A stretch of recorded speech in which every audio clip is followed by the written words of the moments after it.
Vamos lá começar com a Evelyn. Esperar aqui, galera entrar e o pessoal vai entrando. Agora sim, a Evelyn entrou. Show.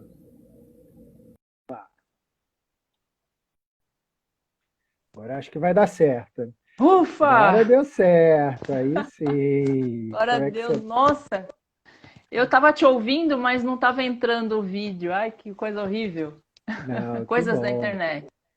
E aí, Evelyn, como é que você tá? Tudo bem? Tudo bem, você? Muito frio aí? Bem.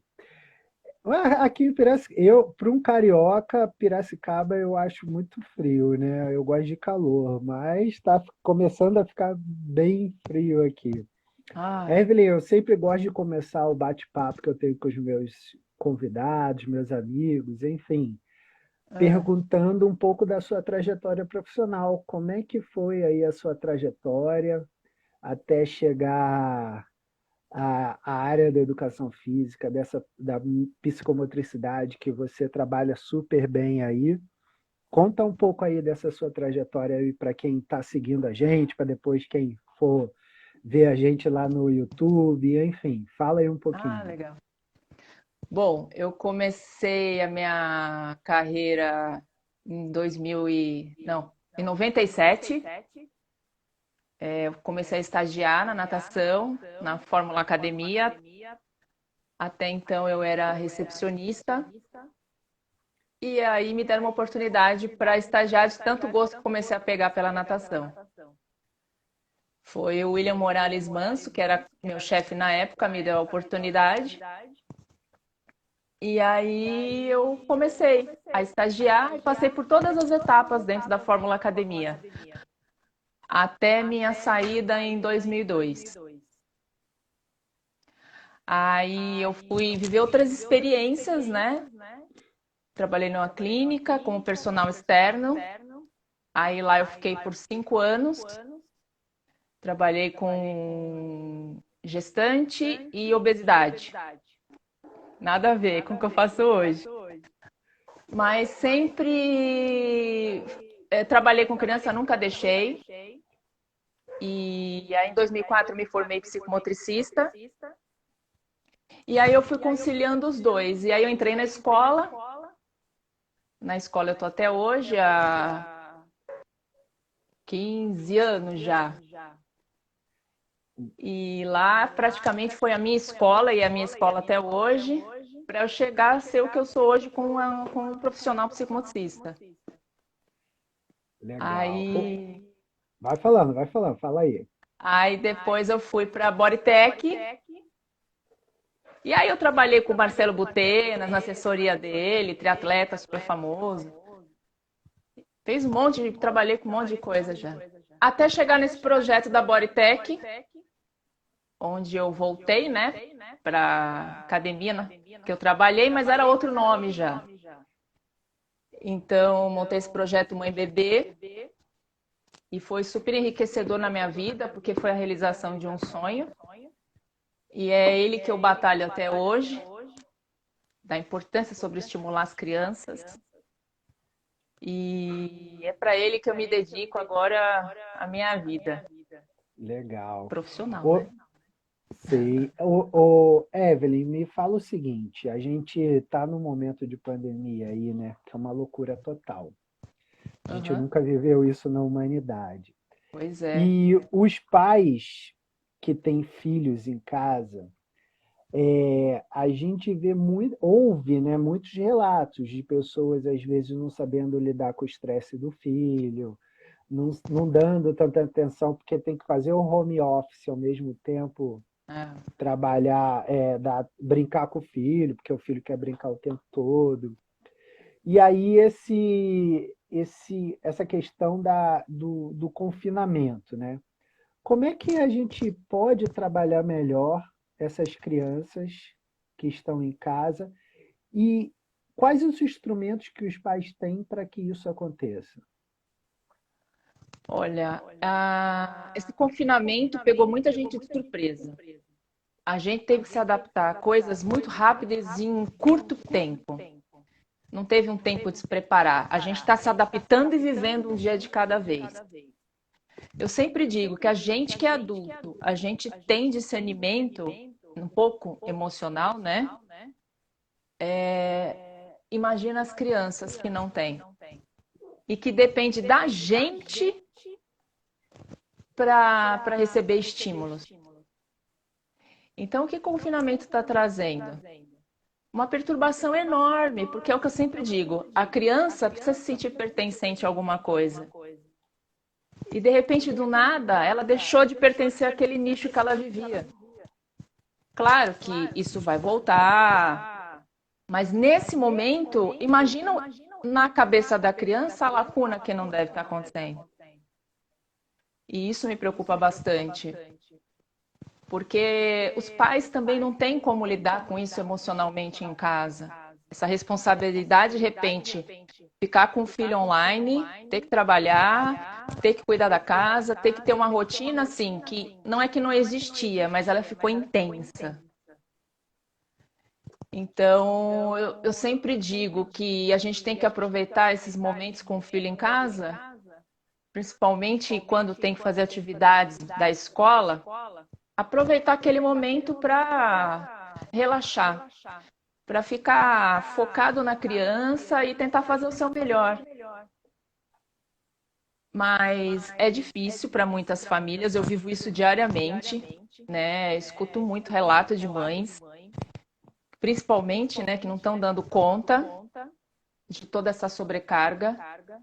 E isso é muito preocupante porque as crianças já estão demonstrando também uma certa irritabilidade e está começando a ter alteração de comportamento. Então, a criança, principalmente abaixo de 5 anos, como que ela vai expressar emocionalmente o que ela está sentindo? Chamando a atenção do pai de uma forma negativa. E aí, você vai explodir com aquela criança? Às vezes não dá. E a gente tem que compreender também que para ela está sendo difícil, né? Então, toda a paciência do mundo, respirar fundo, para tentar sair dessa o melhor possível. Agora, Evelyn, a criança ela nunca está satisfeita, né? Porque Não. assim, parece que ela quer brincar 24 horas ou até a pilha acabar. Ex- E aí É bem isso. existe, e eu acho que a gente foi assim também, né? Pô, Mas, eu mas total. então, existe algum tempo certo que a gente saiba que essa tensão foi certa? Ou, enfim, cada criança tem um tempo ali de maturação do que seria o ideal? Como é que a gente sabe? Porque nós pais, eu falo de mim até, né? Porque por mais que eu tenha feito, eu fiz uma formação em psicomotricidade também, enfim, estudei, e às vezes eu me pego nisso, eu falo, cara, até onde é o limite, né? Do brincar, porque eu tenho que fazer as minhas coisas, porque você brinca 1 hora e quer mais, brinca 2, quer mais. E aí, existe alguma fórmula nesse sentido? Não, não existe. Porque cada criança é única. Tem crianças que têm um comportamento e necessidade de se movimentar o tempo todo.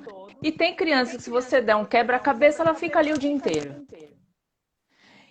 O que precisa haver é sempre o equilíbrio desses dois extremos. Então, por isso que eu digo que durante o dia dessa criança que está sem rotina, o ideal é montar uma rotina. Muito próximo, é claro que não vai ser igual, o que ela vivia na escola. Então, estímulos manuais, estímulos musicais, estímulos motores, a parte da leitura, e montar uma rotinazinha para ela durante o dia. É difícil? Ou se é difícil, é estressante? Ou se é estressante. Até porque o pai e a mãe estão trabalhando, né? Então tem que, em alguns momentos do dia, equilibrar isso daí e ponderar. E dentro desse dia, colocar as atividades da escola online. Mas tem esses perfis de crianças, principalmente as motoras, é que são mais difíceis de lidar. Porque para você suprir a necessidade dela de movimento, que ela tinha na escola e com as atividades extras, é muito difícil. E é muito exaustivo, porque dificilmente ela se conecta a alguma atividade cognitiva. E são perfis, tá tudo bem. Só que você tem que perceber a criança, em qual é o momento que ela está com mais prontidão motora e qual o momento que você precisa trabalhar mais a parte cognitiva. Então, eu acho que vem desse equilíbrio aí as atividades. E olha, durante o dia dá para fazer bastante coisa.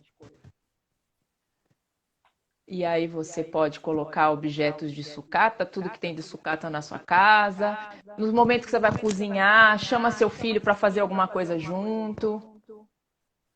Adapte a tua rotina à rotina dele para ficar com essa interação mútua, né? E aí eu Eu, vi outro dia você dando aula para sua filha, achei muito legal. Quer dizer, ela dando para você, né? é, eu estava acabando de Porque na treinar verdade ela e quer pertencer a alguma coisa. As crianças querem pertencer a algum lugar nesse momento. E nesse momento é o mundo do pai e da mãe. E ela faz isso com Então, minha esposa também, né? Fala, ah, eu vou é, dar aula de dança, tal, que minha esposa tem uma academia de dança, ah, eu vou dar aula de dança também, e tal, enfim. Então é exatamente isso, né? é, Fazer participar. exato. E, Evelyn, essa rotina, né? Às vezes a gente não sabe muito bem como fazer, né? Porque a escola tem um jeito de trabalhar e Sim. a gente fica meio perdido nisso, né? Tem pai que, enfim, está tentando ensinar o abecedário, outros tentando, é, enfim, ensinar de alguma forma ali, vendo na internet, tal. E lógico que, por exemplo, uma criança que fica 6 horas numa escola, ela não vai ter como ficar 6 horas fazendo uma Não, rotina em isso não. casa. E aí, o que eu pergunto é o seguinte: é, até onde mudar estímulos o tempo todo vale a pena, né? Porque eu vejo também pais falando assim, ó, ela tem meia hora de celular vendo negócio, aí meia hora a gente fica brincando disso, aí meia hora quebra-cabeça, meia hora isso, para tentar fazer com que o tempo passe rápido e as coisas aconteçam. Você acha isso válido? Acho. Por exemplo, é o que eu te falei. Existem dois tipos de brincadeira. A dirigida, que vem parte dela da escola, né? E tudo que envolve a escola, todo elemento que envolve a escola. E a livre, né? Que ela precisa experimentar também para viver com a própria criatividade e a partir da criatividade se construir, construir possibilidades, descobertas, inventivas, né? Partindo dela mesma, do eu emocional. Porém, o dirigido também é necessário porque a partir de brincadeiras dirigidas é que a criança se organiza. Então, assim, eu tenho noção de freio, eu tenho noção de regras, eu tenho noção de limites, eu tenho que me adaptar a alterações de regras, e é isso que ela vai construindo bases para trabalhar questões atencionais, que é super importante. Então, o livre, ela libera, ela explora, ela se exercita, ela se movimenta da forma como ela quiser. E no dirigido, não. Porque a criança, ela precisa confiar em alguém. Ela precisa sentir segurança o tempo todo no que ela está fazendo. Ela precisa se sentir que tem alguém olhando por ela e tem alguém para dar esse limite para ela. Então, é nesse momento que é importante a brincadeira dirigida, é importante que essa criança se organizar, porque é ali que ela tem um desenvolvimento sadio. E aí, quando ela chega na escola, ela está pronta, porque ela sabe o que esperar, ela sabe o que vai ter no entorno dela. E aí é vale a mais pena fácil. manter os dois, né? Então, o de tanto Os dois. dirigido como o Isso, brincar livre e espontâneo, né? isso. Eu trabalhei muito com essa parte do brincar livre e espontâneo, que era do psicomotricista Bernard Couturier, e era francês, tal, e enfim. E ensinava muitas crianças a criar em cima, né? Porque a criança ela se torna muito criativa nesse sentido, né? E hoje em dia, o que a gente vê, eu vejo até alguns colegas falando assim: tudo bem, o que que você quer brincar agora? Sabe? Já dirigindo para o filho brincar com aquilo que mais gera prazer para ele, né? Porque a criança ela só brinca com alguma coisa que representa alguma coisa para ela, né? Sim, sempre, sempre, Sempre, né? sempre. E o Então, que, assim, o que que é vai. esse brincar para a criança? É descoberta. Ela se permitir a arriscar, se permitir a experimentar, se permitir a se frustrar, porque na brincadeira tem frustração, né? Principalmente aqui tem regras. Aqui não tem regras é aquela frustração de não conseguir construir aquilo que ela quer. Então tem um envolvimento muito grande. Então a criança é muito envolvente, né? E se o adulto que estiver fazendo com ela souber envolver, então, você cativa essa criança o tempo todo, né? Você constrói, você elabora. E a criança, quanto mais vivo esse corpo, mais vivas essas experiências, mais em harmonia com o seu corpo, em harmonia com o teu ambiente, ela fica. Ela consegue sentar numa cadeira, prestar atenção, ela consegue respeitar regras e combinados, ela consegue lidar com frustração. A parte de coleguismo, né? A parte de interação social, respeita mais o teu entorno, as pessoas. Então, o dirigido, ele proporciona tudo isso. Mas quando você fala, principalmente para os pequenos, mas é bebê, você não pode ter regras e limites para bebê, porque ele está explorando o mundo. Nada. Você tem que usar uma linguagem diferente, mas você também tem que usar uma linguagem mostrando para ele as questões. E através de tentativas de erros e acertos, ele vai crescendo, vai amadurecendo, porque a criança está pronta mesmo para lidar com as emoções. Depois dos 4 anos, ela começa esse entendimento para lidar.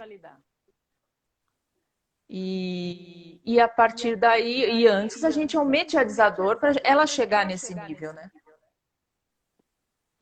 Não sei se eu respondi a sua pergunta. Sim, eu achei bem interessante, Evelyn, o que você falou dessas questões dos vínculos sociais, né? Porque o Sim. adulto, eu mesmo tive uma reunião com os amigos meus da faculdade esse final de semana e foi Ai, que maravilhoso, delícia. né? A Porque gente faz também. a gente ficou no Zoom ali, era só besteira saindo, né? Só relembrando os momentos da faculdade. E a criança, ela ainda não entende muito bem isso, né? Uma criança que a gente trabalha uma faixa abaixo dos 6 anos de idade.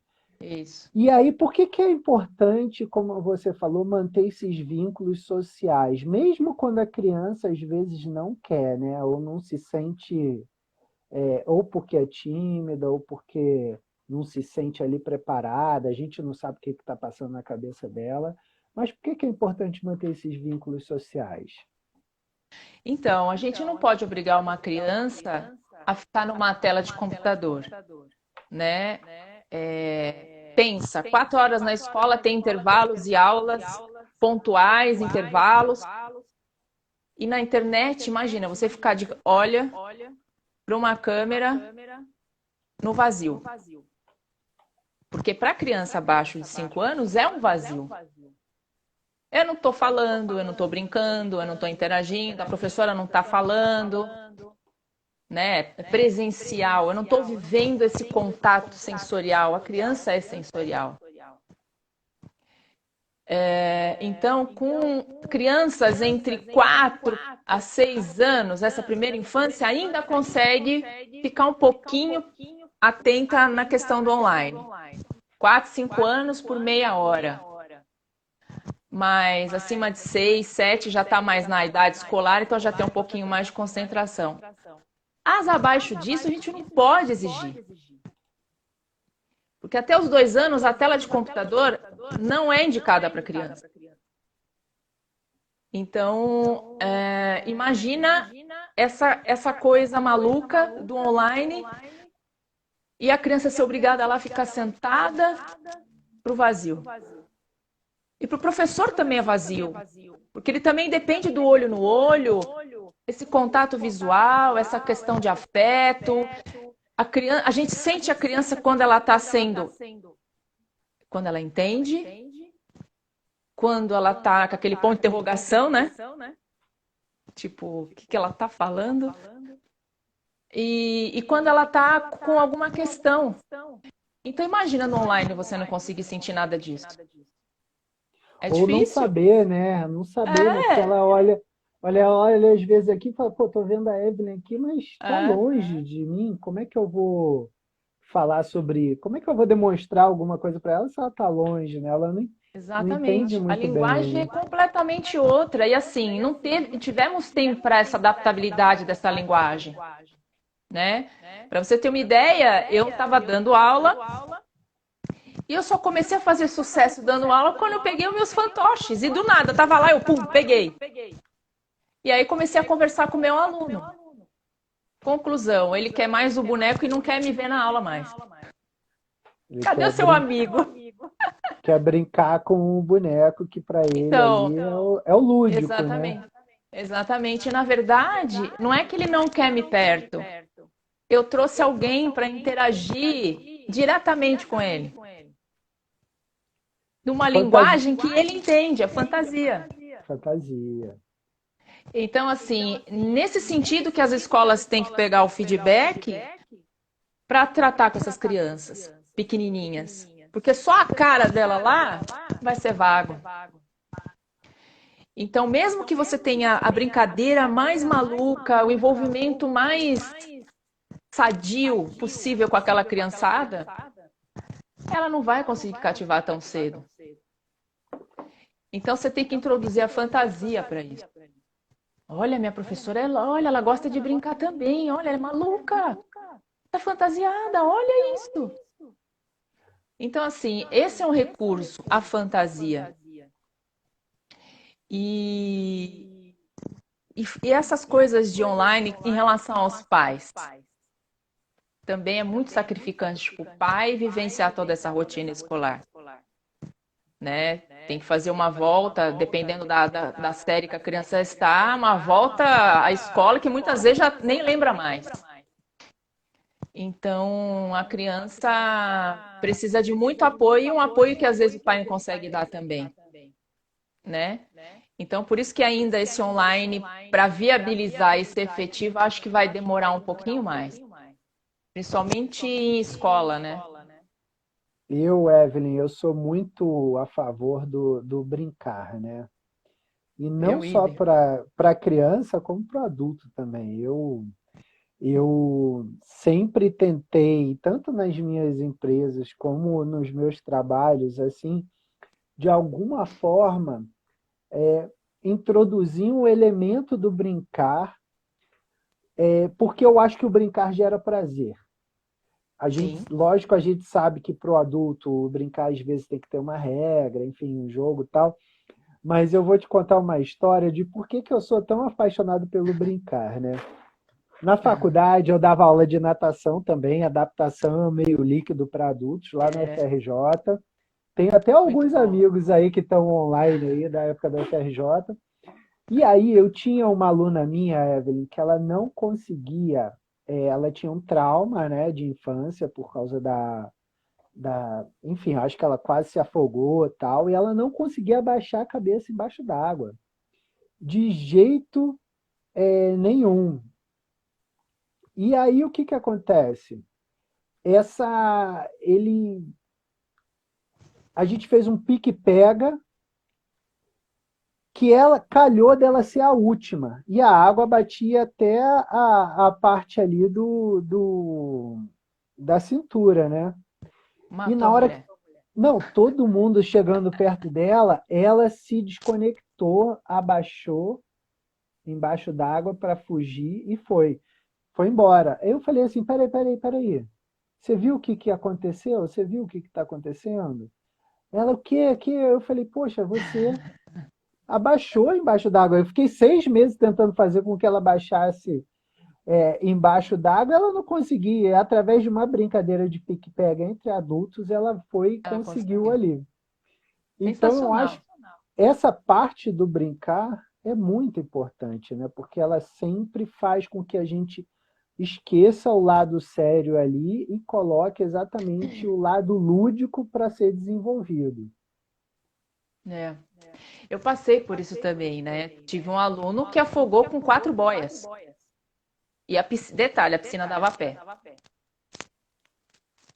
Para você ver o nível de desespero da pessoa. E aí você tem que pegar, você tem que acolher, você tem que fazer piada. Aí ele falava: você vai desistir de mim. Eu falei: você tá louco, não vou não. E aí ele realizou o sonho dele, que era nadar crawl e costa. Ele falou assim: não quero aprender mais nada, você já realizou meu sonho. E são essas coisas que a gente aprende. Tive criança também, eu tive um adolescente que não consegui fazer nadar de jeito nenhum. E ele saiu da água e falou assim: Evelyn, não é nada com você, sou eu. Vou ter que ir para terapia porque eu não entendo o porquê desse medo. Mas são questões. Eu sou a favor do brincar. Eu fui muito moleca. Eu fazia brincadeiras adaptadas com sucata, que a gente era, na época brincava na rua, né? E fazia sempre brincadeira com sucata, regras. Eu tive muito corpo vivido. Então, às vezes, quando não tem uma. O que você tem aí? Tem cabo de vassoura? Ah, então vamos fazer um cabo de vassoura, vou botar halter e vamos que vamos. Halter não, caneleira. E Sim. vamos fazer um peso. Eu pego o que tiver de sucata, eu monto um brinquedo. Então, assim, a gente tem que ter sempre saídas quando a gente não tem recurso.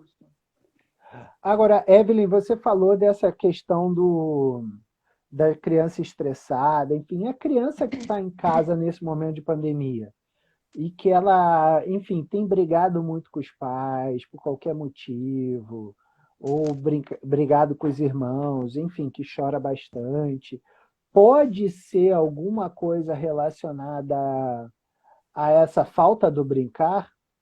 Com certeza, falta da rotina. A gente às vezes não tem dia que a gente não oscila o humor. Criança também. E muito mais, porque às vezes ela tá vendo lá. Vou falar minha mãe não sai do celular, só fica trabalhando no celular. O que a criança tá pedindo? Olha para mim. Aí que ela vai começar a fazer birra, a querer chamar atenção, aí ficar na sua frente ou te cutucar na cadeira quando você está escrevendo no computador. Ela quer se sentir pertencente a alguma coisa. Então, se você trazê-la para você, bom, eu estou aqui trabalhando, mas você podia ajudar a minha mesa aqui. E aí esse desenho aqui que você vai fazer para mim, a gente vai colar em algum lugar aqui dentro do escritório. Comece a dar funções para a criança, para ela se sentir importante. Mesmo quando você não pode brincar com ela, entendeu? Se você é mãe, você tem que fazer comida. Leve a criança com você e já começa a ensinar a cortar um tomate junto com você. Dependendo da idade, ela pode fazer isso de forma autônoma.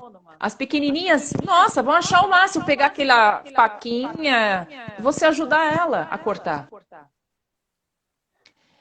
E aí você vai construindo uma relação diferente. Uma relação que muitas vezes a gente não vê dentro de casa. É oi pai, oi mãe. Aí o pai já sobe, vai tomar banho, a mãe já chega, vai fazer as coisas de casa. Não, traz. Traz para você. É difícil? Ou se é. Demanda trabalho? Ou se demanda, né? Mas eu acho que essa pandemia está ensinando muito, não só a importância do brincar, mas olhar para a criança de uma forma diferente. Porque às vezes a gente passa um peso tão grande para a criança que ela começa a achar que ela é um peso para aquela família. E teve um comentário aqui da Arielle. A Arielle é uma amiga minha, já foi minha aluna, Ah, que extremamente legal. lúdica. Ela é muito engraçada, extremamente lúdica. Que ela falou uma questão exatamente que acontece, né? E eu vejo isso também. Muitos pais dando. A criança, às vezes, ela quer brincar, os pais dão um celular para que ela fique quieta, né? E isso acaba não só mexendo com a mente, mas o corpo da criança também, né? Exatamente. E o que que acontece com o celular? A criança fica introspectiva. Bebê, então, não desenvolve fala, que a fala está diretamente ligada a ações motoras, né? As funções motoras. Imagina, eu estou deixando de viver esse corpo, estou com o celular. O cérebro para de funcionar. O cérebro precisa de ação, o cérebro precisa de movimento, precisa de criatividade, agilidade. O celular não proporciona isso. Ele é um auxiliador dependendo do momento. Mas eu sou contra celular e filho meu não teria celular tão cedo. Fala aí, Evelyn. Não, não, concluí. E, Evelyn, o brincar ele é importante para o pai, ou para a mãe, ou para os dois? E porque assim, né? Eu vejo muitas famílias assim, onde o brincar, o pai é mais responsável pelo brincar assim do que a mãe, sabe? E, enfim, é importante que os dois brinquem, né? Tanto o Sim. pai ou a mãe, como os dois juntos. Mas você nota isso também, assim, de repente na sua prática? O pai é que leva mais para fazer as coisas, o pai é que brinca mais com o filho, enfim. Você tem essa percepção? Então, não. Aqui, com todo mundo que eu já trabalhei, não. Pais têm uma imensa dificuldade, principalmente o público bebê, uma imensa dificuldade em lidar com a criança, em pegar, em lidar, em brincar. Tiveram pouquíssimos pais que participaram dessa rotina. Eles são realmente mais desengonçados para o brincar, mas a mãe é mais participativa nesse momento assim do brincar, né?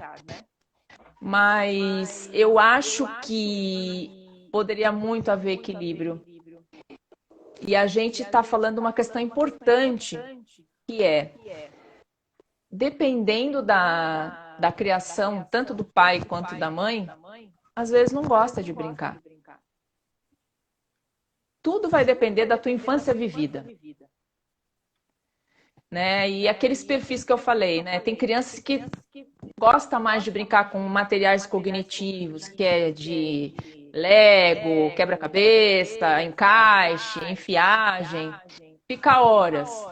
Então, esse tipo de pessoa normalmente não é tão criativo para brincar. Né? Não que não goste, mas assim, é uma criança mais tranquila para brincar, não explora tanto o mundão, quanto as que têm uma atitude motora mais efetiva. Então, tem pais que não gostam de brincar também. Ao mesmo tempo, tem pais que parecem mais criança que a própria criança. Tem mães que não gostam de brincar e não têm paciência para o brincar. Eu vivi isso bastante também. Mas depende de várias questões emocionais.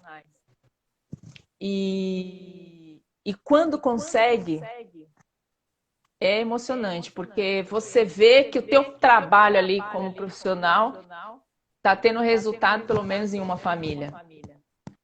Né? E essa construção saudável que é aprender a dialogar com a sua criança. Isso é o que está mais em falta hoje nos lares do mundão afora. Que a realidade das famílias mudaram. Os dois trabalham muitas vezes fora, o tempo dividido, né? E esse brincar e essa atenção exclusiva para a criança não ficou tão como prioridade. Prioridade é cada um estar com as suas carreiras. Então, o ideal seria dividir essa construção junto. Final de semana, esquece, é família. É brincar, é ser lúdico, é levar leveza. E essa pandemia tem trazido muita reflexão, Porque agora está todo mundo intensificando a convivência social familiar.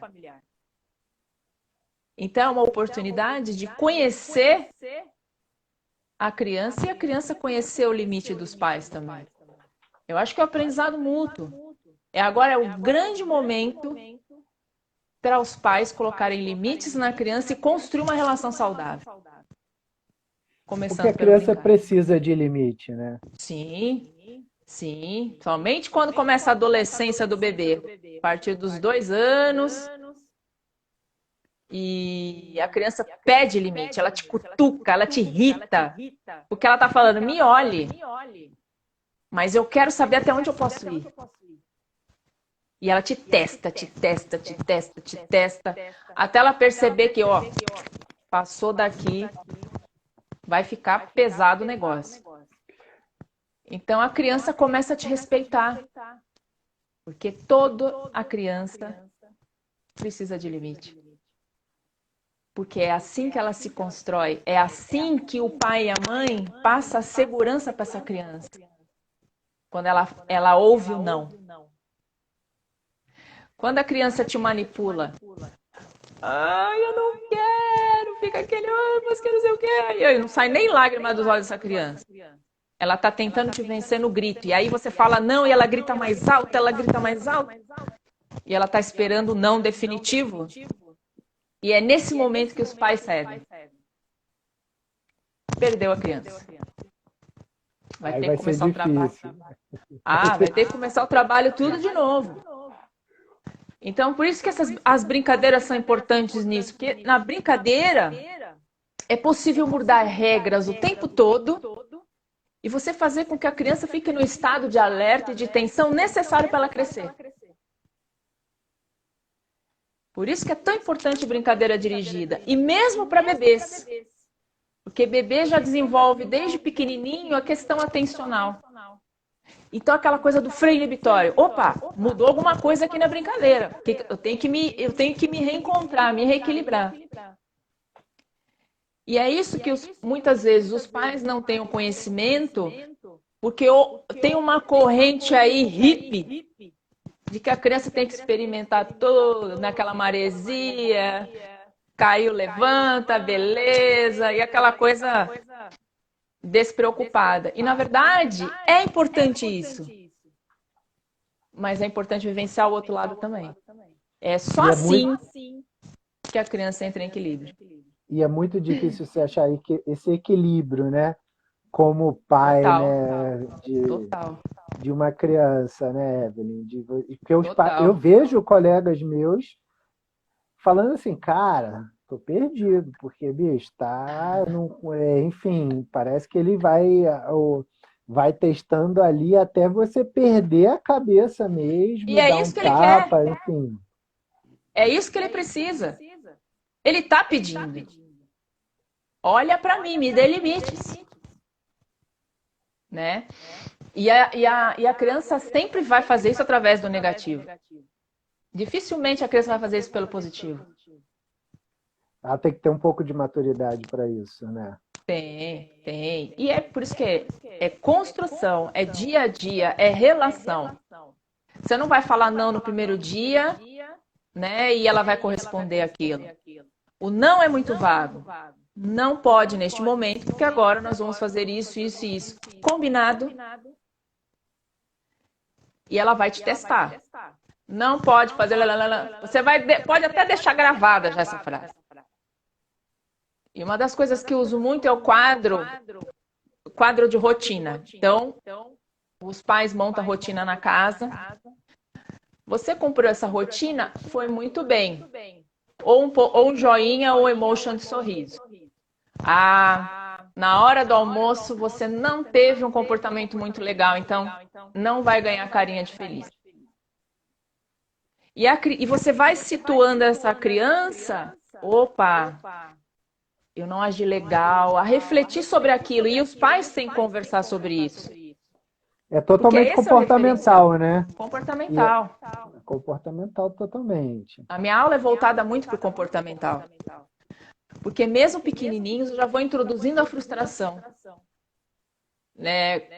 Principalmente quando tem uma turma muito heterogênea, e você tem comportamentos que oscilam. Um que aparece mais, outro que é mais introspectivo, o outro que não tem atitude, o outro que é hiperativo, né? Que é superativo, e o outro que não tem noção de regras.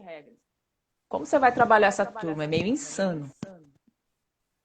Então você tem que entender, tira um pouco de um, a qualidade de um, bota no outro, tira a qualidade do outro, bota no outro, e assim você vai moldando essa turma. Meio cientista maluco, eu confesso. Mas essa criança que te desafia é a primeira que você vai tirar da brincadeira. Porque ela é que vai ser o referencial para as outras. Olha, ela reagiu desse jeito e a Evelyn pegou assim, falou assado. Aí você tira e fala, eu te tirei por causa disso, disso e disso. A regra qualquer era pessoal. Ah, era essa, essa, essa. Você cumpriu a regra? Não, eu falei assim, então fica uma rodada fora. Porque quando você começar a prestar atenção melhor na brincadeira, você vai... Batata. Eu não precisei gritar, não precisei repreender, só dialoguei o que eu queria de regra. E outra, você ameaçou a criança, tem que cumprir. Não Porque a adianta. partir desse cumprir é que ela vai te respeitar. O Evelyn, eu vejo também muitos alunos com um problema de estudos online em casa, né?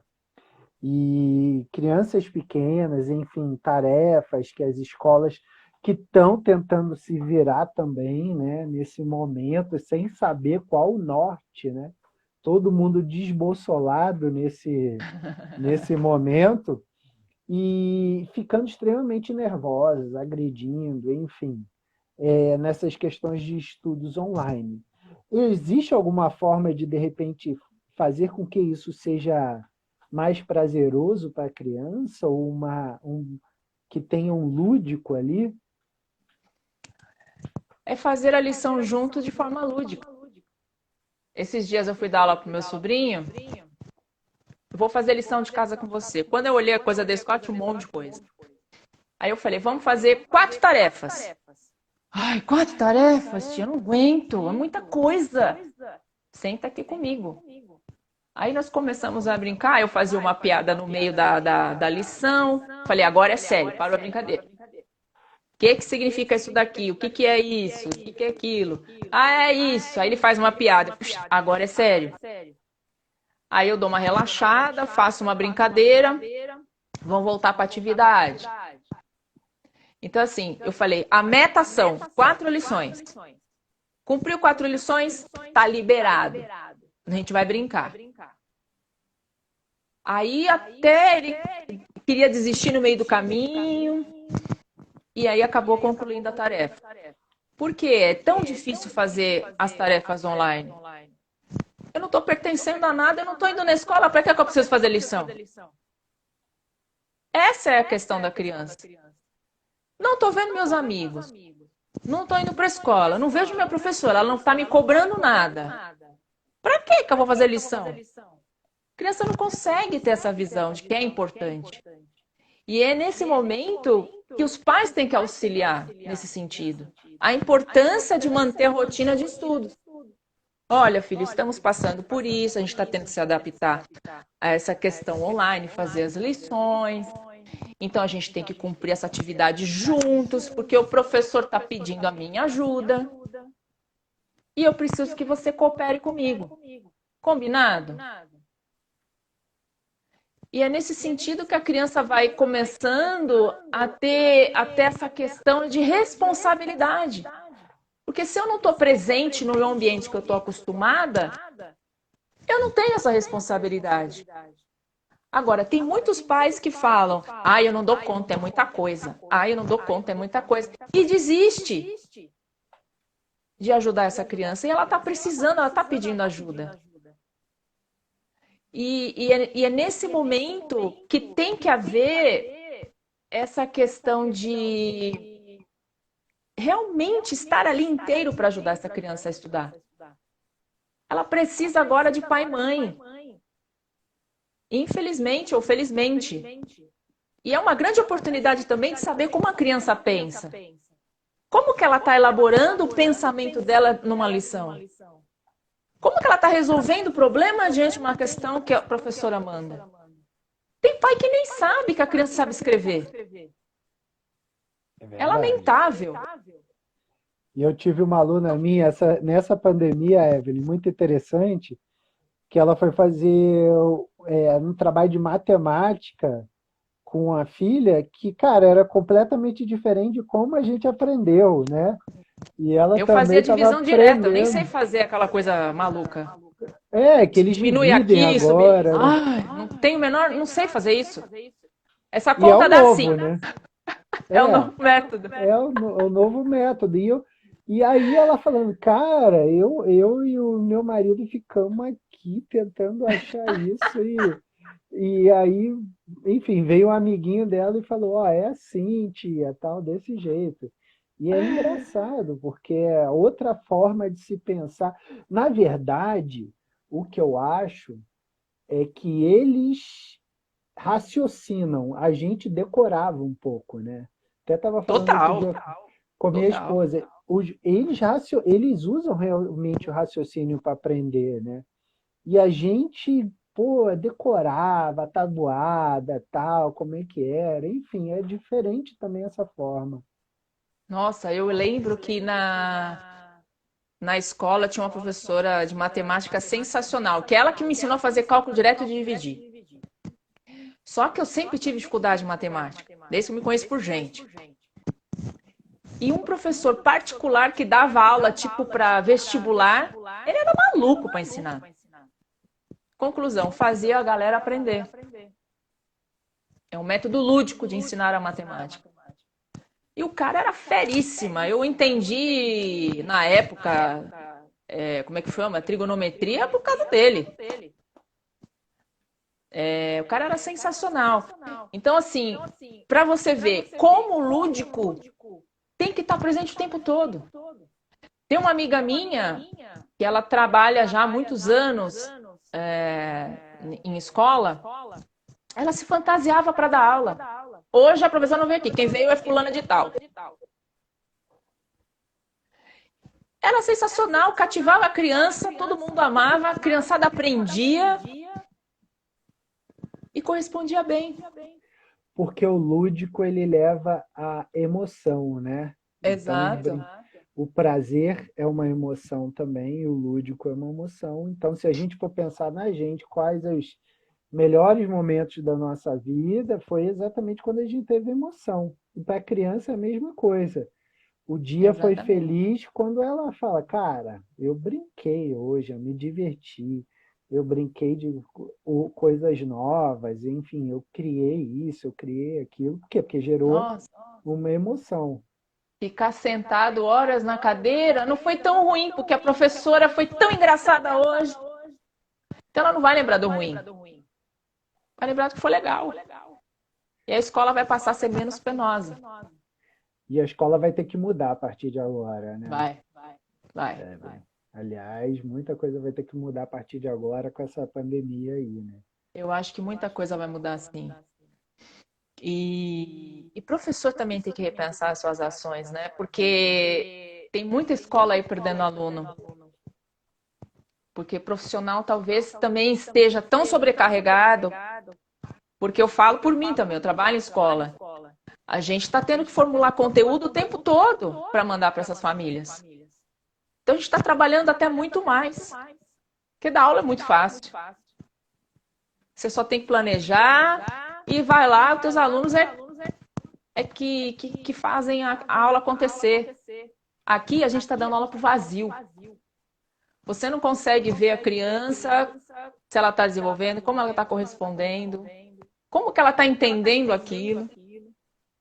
Né? Tanto é que, ao invés de dar brincadeiras elaboradas, o primeiro tema que a gente voltou às aulas agora no começo de maio foi sobre emoções. Para saber como essa criançada tá, como essa criançada tá em relação aos pais, os pais em relação às crianças, e a partir daí construir jogos, partindo do carinha de emotion. E o próximo conteúdo é o senso de pertencimento. Quem sou eu nesse mundo? Quem é meu pai? Quem é minha mãe? Quem sou eu? Então, eu estou indo por esse caminho porque eles são muito pequenininhos. E os pais estão tendo que dar aula para ele. Então, eu estou trazendo o pai para o mundo deles e eles para o mundo do pai. Eu sempre falo, você vai conversar com seu filho sobre a sua emoção também. Ele precisa saber como você está se sentindo. Você está se sentindo cansado, você está se sentindo frustrado, você está se sentindo exausto. Né? Então, assim, esse é o desafio é uma terapia em família que eu estou passando. Não só o brincar, né? Legal. Mas é Não, lindo, eu acho lindo isso. é uma experiência enriquecedora, né? De você poder trabalhar e formar essas crianças nesse momento de pandemia, que é um momento que as crianças precisam tanto de continuar o brincar, né? De continuar o lúdico. E Sim. isso vale muito a pena. Evelyn, a gente está chegando ao final da nossa live aí, são os últimos 5 minutinhos. E aí eu queria que você fizesse um resuminho aí básico de tudo que você falou, do que os pais devem e podem prestar atenção em casa nesse momento aí, né? De continuar brincando, como você falou, mas faz o resuminho aí, por favor.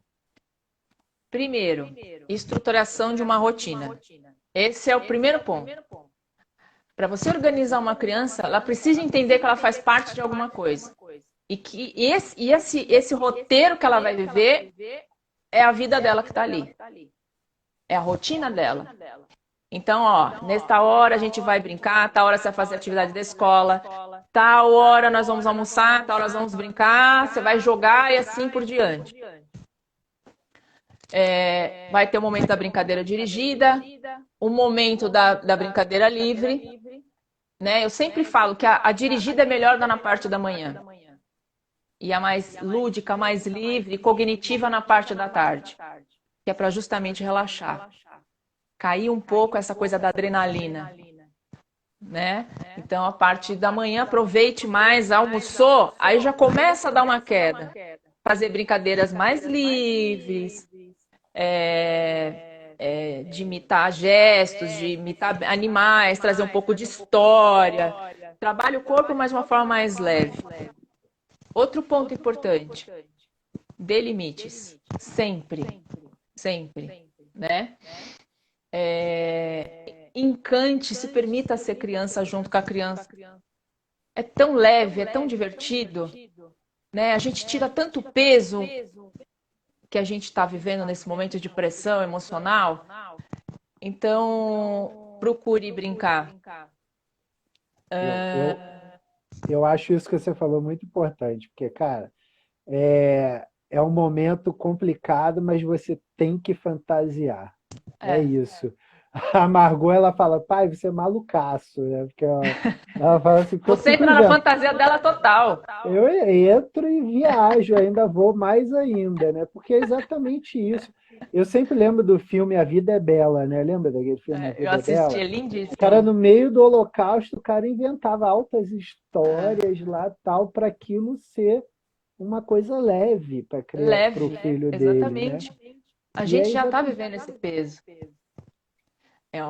Essa instabilidade emocional. E assim, é todo mundo, não é uma ou outra pessoa. Todo mundo tá. Um dia mais, um dia menos. Mas quando você vê aquela criança quieta, ele tá bem ali brincando sozinho. Ele é uma criança tão tranquila. Pode ficar preocupado porque essa criança está precisando de ajuda. Né? Nenhuma criança é quieta. Ela está querendo dizer alguma coisa através do silêncio. Ao mesmo tempo, aquela muito agitada está precisando ser aterrada. Então você precisa diminuir a bola dessa criança também. Equilibrando essa rotina dela para que ela acalme também. E, mas meu filho não para o dia inteiro, parece que a energia não acaba, a pilha dura altas horas da noite. Eu não sei mais o que eu faço. que você está dando? Primeiro, tira o referencial excessivo de poluição da frente. Excesso de brinquedo na frente gera hiperexcitação. Você hiperestimula o cérebro da criança. E aí a criança começa a ter dificuldades atencionais. Então é um brinquedo por vez. Ela perdeu o interesse e troca.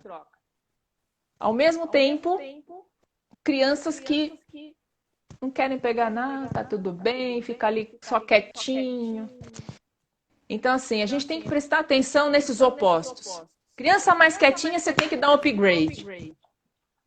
Crianças mais tranquilas, você tem que tirar esse excesso e colocar coisas mais relaxantes e mais voltadas para a atenção. Então, por exemplo, as mais agitadas, você tem que colocar um circuito com objetivo. Que além do movimento, ela tem que prestar atenção na ação motora ali que ela tem que realizar. Então, isso gera equilíbrio para a criança super agitada.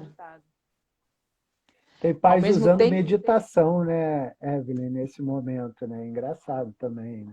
Tem, mas a meditação para criança pequena é difícil, porque ela fica assim. Se mexendo o tempo todo. E eu comecei a contar história para conseguir chegar na meditação. Eu vou contar uma história, mas todo mundo de olho fechado. Quem abrir os olhos, eu vou colocar uma venda de super-herói. E aí não vai poder ver mais nada até acabar a história. Aí eu estava introduzindo um padrão de comportamento. Fique de olhos fechados sozinho, porque se eu tapar, você não vai ver nada. E aí que eu comecei a conseguir fazer a meditação com a criança. Mas é no máximo 5 minutos. Legal. Evelyn, um minutinho aqui para terminar. Queria agradecer muito aí, enfim, esse bate-papo que a gente rápido, teve. Né? Desse nosso grupo lá, né? Que a gente montou lá através do curso. Que alegria poder trocar com vocês todas essas informações todas aí, né? E obrigado, minha querida, mais uma vez. Pessoal, essa live vai estar amanhã lá no meu canal no YouTube. Vou mandar para a Evelyn também. Legal, passa o link. Enfim, aí a gente... Enfim, quem quiser assistir de novo aí, repassa para os amigos todos. E vamos que vamos, Evelyn. Muito obrigado aí mais uma vez. Eu que agradeço. Obrigada a todo mundo que assistiu a live com a gente. Espero ter passado um pouquinho da minha experiência. É difícil, né, passar em 1 hora, que é muito assunto. Mas espero que vocês comecem a brincar mais em casa com seus filhos, levando prazer, alegria, amor, felicidade, tirando pesos das costas, porque é muito bom ter criança por perto.